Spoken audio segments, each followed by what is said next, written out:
Welcome back to the TheSadFan, where we talk about the good, the bad, and everything that made you sad. And let's just start off with something that has been making us all sad that love sports for a very, very long time, and that is, I guess it's loser's lament, right? Losers will always blame the umpire, the referee, whoever is guarding your game or being charged with administering penalties or keeping everything above board. And for the most part, that's true, right? We're always going to be mad at the referee if you're losing and love the referee if you are winning. But there are just cases like Tim Donaghy's of the world that exist within the realm of controlling games and being able to dictate the outcome of certain sporting events. And it's kind of gross. And what has us on this week is we had another inadvertent whistle. And I'm thinking in 2025, I think we're good. I think we can move past the inadvertent whistle. In fact, there probably should not be a whistle blown on a game-changing play until it has been determined that there is a natural stoppage in play and we can actually stop this, analyze what just happened, and make the correct call so as to not cost another team, another player, a great moment. We've seen it in every single sport, right? We saw, I can't remember the White Sox pitcher, but a while back we saw it with a White Sox pitcher that was throwing a perfect game, and the umpire got a call wrong, and he's crying at the, just Google it, YouTube it, umpire crying after he makes the wrong call, costing pitcher perfect game. We've seen it in the NFL, which I'm going to say for a moment because we're going to go over that a little bit later. And now we're seeing it in European football, right, in the Premier League. And we saw it yesterday with Aston Villa playing one man down against what is a god-awful Manchester United team. Whatever, at me, I don't care. You guys suck. But a terrible Man United team, and we have an inadvertent whistle that cost Aston Villa a goal that gave them the lead. Again, a man down, and we're going to get to that here in a moment as well. A man down that was blown, a call that was totally whiffed by a referee that screwed it up. And he had VAR to fall back on in this instance, and it would have been a goal. The keeper never had control of the ball, and Rodgers did amazing, like phenomenal. Rodgers did exactly what he's supposed to do, followed the ball, got it from the keeper, and easily scored on a mistake by that keeper, by a terrible, terrible Man United team. Just a god-awful Man United team that's lucky that they're not in the English Championship next year. And it's ridiculous that a referee has the ability to control the outcome of a squad. Now, Aston Villa has filed a grievance against this, but we're still going to talk about it. Aston Villa was in this position, and it was all their fault. Again, Unai Emery loves to play that high line, and we have a ton of players playing it back to the keeper in this formation. And on this day, Matty Cash made a terrible pass back to the keeper that opened up Man United in a one-on-one situation against Emi Martinez. And Emi Martinez was arrogant, he was cocky, made a terrible play, and got red carded. That's what happened. Emi Martinez gets red carded, and that winds up costing Villa, one, a great keeper, and they have to march in Olsen, who is just, he exists. He's there. He's a body. He takes up space, but he shouldn't be in the Premier League. I don't know what's going on there, but Villa's had him for a while. We support him for being a villain, but he's not good. He doesn't have a great track record.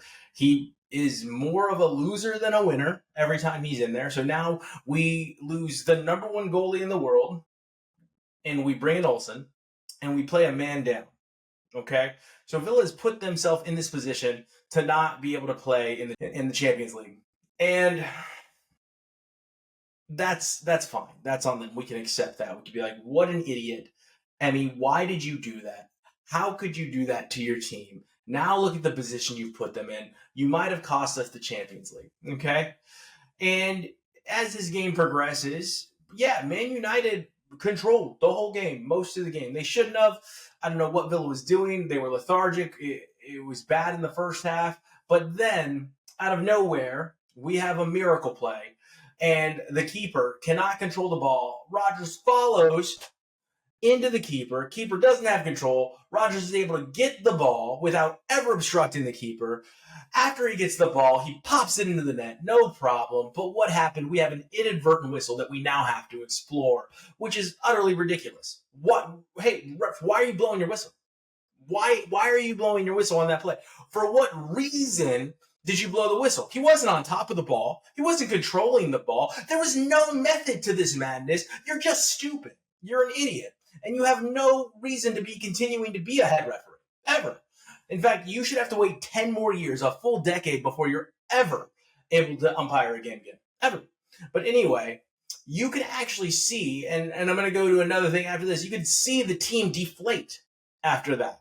Okay? You could see the entire Villa team deflate. And what happens immediately following?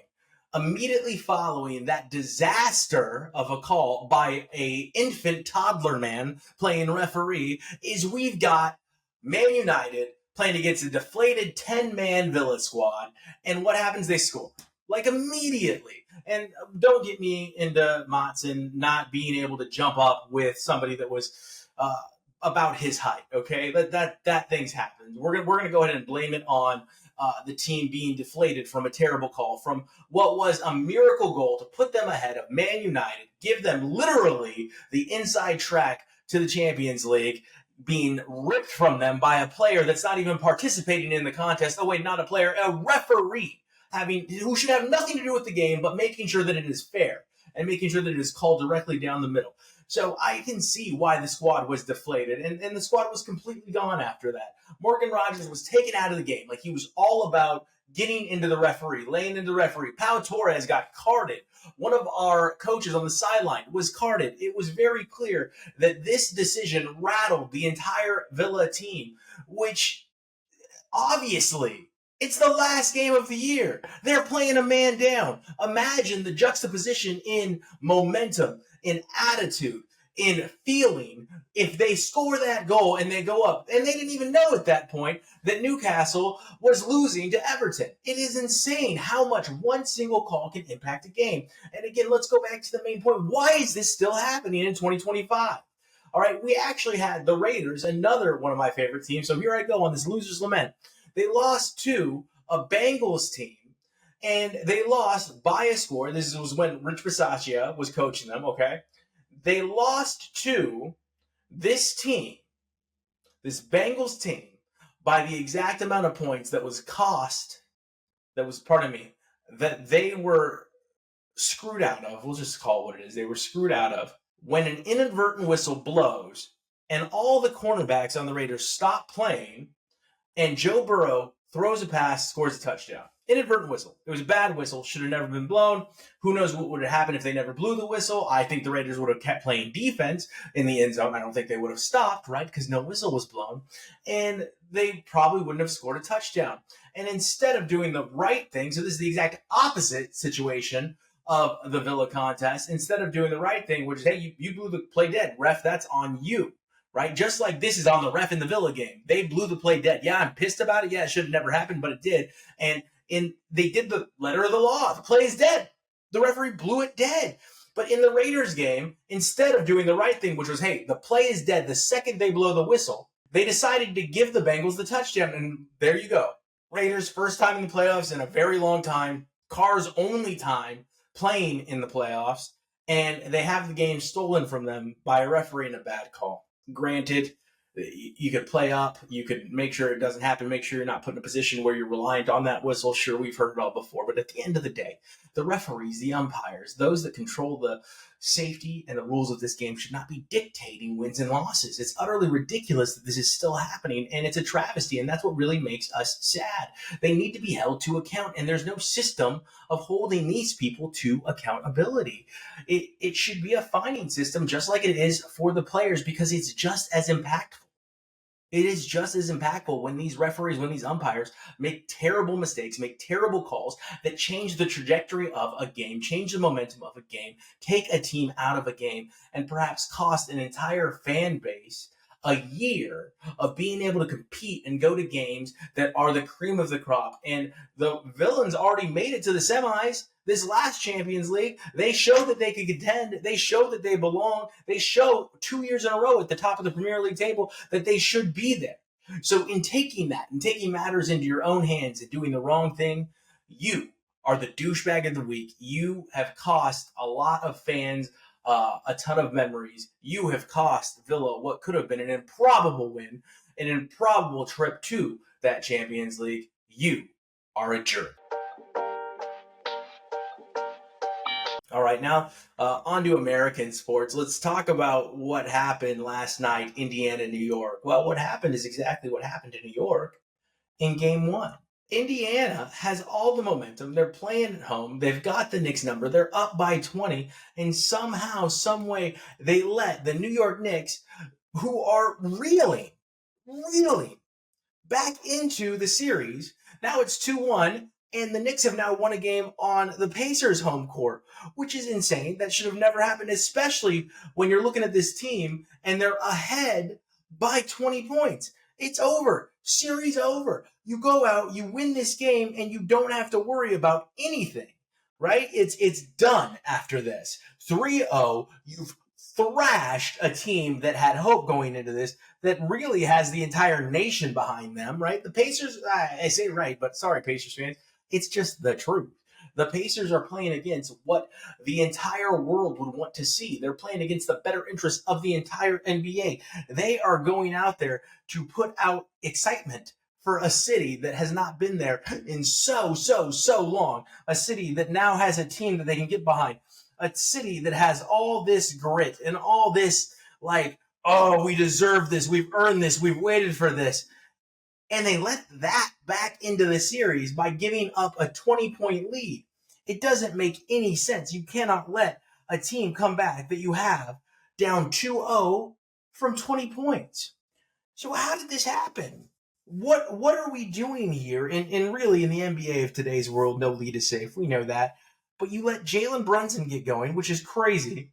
You let OG Anunoby get going, which is crazy. And you let Karl Anthony Towns get going, which is crazy. You cannot let the best players, especially the best offensive players on their team, a team that is largely predicated on playing excellent defense, get going. You can't let them get both sides of the ball moving. You needed to strangle that out when you had the chance. And now what could happen? Now the Pacers are probably going to see this series go to 7. I've already called it for the Pacers. You guys tuned in last week. You know exactly what I think. You know exactly where I think this series is going. I think the Pacers are going to go. I think Oklahoma City is going to go. I think for the NBA fan, for people that love this game, it's going to be a phenomenal finals. But for the casual fan, as I've been saying for weeks now, no one wants to see Oklahoma City against Indiana. Those are two cities people don't even... Indiana. My apologies. Those are cities that people just don't want to go to even for fun. Okay? So Indiana is a state that people probably avoid for fun. Sorry, Indiana. I don't mean for you to catch strays. I know Indianapolis is pretty phenomenal, and you force NFL rookies to go there every single year. So you do get some tourist dollars. But for the most part, they're not exactly tourist destinations. They're not exactly cities that a casual fan is going to get behind and be like, I see this. I can't wait to go watch a game in Oklahoma City. I can't wait to go watch a game in Indianapolis. It's crazy to me because you got so many things going on in Indianapolis this week, and still I just can't see Indianapolis as a place where you want, boom, this is the cream of the crop. This is the absolute best. This is everything we have to offer. This is our glitz. This is our glamour. This is our moment in Indianapolis. I don't, it's weird, right? It sounds weird. It sounded weird as I said it. So you can imagine where the NBA is in thinking, oh my God, are we about to have our biggest matchup, our biggest series of the entire year, the culmination, crescendo, of everything that we do happen in Indianapolis and Oklahoma City? And yeah is the answer. Yes. Yeah. No, Anthony Edwards isn't going to save you. You're going to have a Canadian be the best player in a series with Shea Gilgeous-Alexander. You're not I mean, maybe Halliburton can save you. We'll see how he could play. But they're definitely going to be in the finals against Indiana Pacers. Edwards, sure, fine. He's going to get you that every once in a while. He is that good of a superstar. But that team has no shot against Oklahoma City. Zero. There's literally no way that Minnesota Timberwolves are going to beat that team. That team is so good. It is so well-rounded. And they can beat you in so many different ways that it will be impossible for Minnesota to continue to pick off games against this team. Eventually, it will be a war of attrition, and you will see exactly what happened to Jokic. That team will get worn down. Edwards will get worn down, and the Thunder will advance because they're simply too deep, too good, and too well-rounded to lose. They are my ultimate pick for the champion this year. It will be a title in Oklahoma City. Oklahoma will have something to celebrate. Oklahoma will have a champion, but I don't know. Are we excited about it? Like, is it something we're excited about? I guess if you're a hardcore NBA fan and you love to see a game played in a beautiful way, sure. But if you're a casual, not this year. This year's not for you. This year's for the purists. Welcome to the NBA championship. Oklahoma City, hey, Indiana, try not to blow it this time. You get a couple more shots at this. Go ahead and take advantage of those. All right. Very quickly this week, let's talk about the WNBA. So happy to get off of the manufactured drama. Some of it's real, but mostly manufactured in the media drama of Caitlin Clark and Angel Reese and get on to some of these teams that are playing fantastic. And I'd like to highlight the Las Vegas Aces. And I'd like to kind of say what is happening right now with that team. It's not something we're used to start a season. Usually, teams like the Las Vegas Aces, teams that they've been able to put on the court, teams with a player like A'ja Wilson, who's coming out of the gate screaming with a brand new shoe. She's going for MVP again. And all of a sudden, this team's already 2-2, and that is odd. That's not something we've seen out of the Las Vegas Aces in the past few years. That's not something we saw out of the Las Vegas Aces when they were going for a three-peat. So what is happening in this team that has been retooled? They've added some amazing players to a roster that already had A'ja Wilson and Chelsea Gray. We've now got Jewel Lloyd on the squad, who is a phenomenal player, and you're going to have to really shore up and figure out how to get these players to play together, Becky. Because this is a team that should compete, and I'm sure they will. I'm sure they will round into form for a championship. They absolutely should. But right now, they're sitting at the bottom of the table at 2-2, which is not realistic for the talent that exists within this team. Seattle is probably playing way above where they should be, but they're playing really well, and you don't want to knock that squad. It's got one of my favorite players in Skylar Diggins, but they're not going to stay at this level. They're not going to be at the top of the WNBA when it's all said and done. It's fun right now, though, is the point I want to get to. And when Paige Beckers figures it out, yeah, Dallas is 0-4, but when she figures it out, when she gets going, that team is also going to be fighting its way towards the top of the WNBA. Indiana Fever are already starting to make their mark. You're already starting to see, shades and streaks of brilliance with that team and how that team's going to mesh together and how they're going to perform. And then, of course, you've got New York, who is a returning champion, who's got an amazing squad, who's got Breanna Stewart and Sabrina Ionesco. Sabrina Ionesco is my dark horse for MVP this year. We'll see what happens as this season progresses. But that team is amazing. I don't want to knock Minnesota. Minnesota was great last year. They're great every year. Minnesota is almost one of those teams that has like a crazy, if you follow over the last 20 years, they're one of those teams that kind of has like a way about them. Like they're always going to be good for somehow. Like they're going to have their down years. Everybody has their down years, but Minnesota is always going to be good year in and year out. It's just one of those teams, one of those squads within the WNBA where it appears to have that aura. And I cannot end the show without shouting out Kelsey Plum, who is a superstar. We all know that. We saw that in Las Vegas and we saw that in the University of Washington. But right now, she's really carrying the Los Angeles Sparks. She is the superstar on that team. She is the veteran on that team that has been to multiple championships. And she is going to be the one that team rallies around until they get some players back. Obviously, Cameron Brink is out for still a bit, an extended stretch of time. Is going to take some time to get back into it once she gets healthy. But when they can get this team together, when they can get this team fully healthy, I think that it's going to be really cool. I'm not saying they're going to be great, but it's going to be really cool to see what Kelsey Plum can bring to the table when she's carrying a team by herself. I think it's going to be a fantastic thing to watch.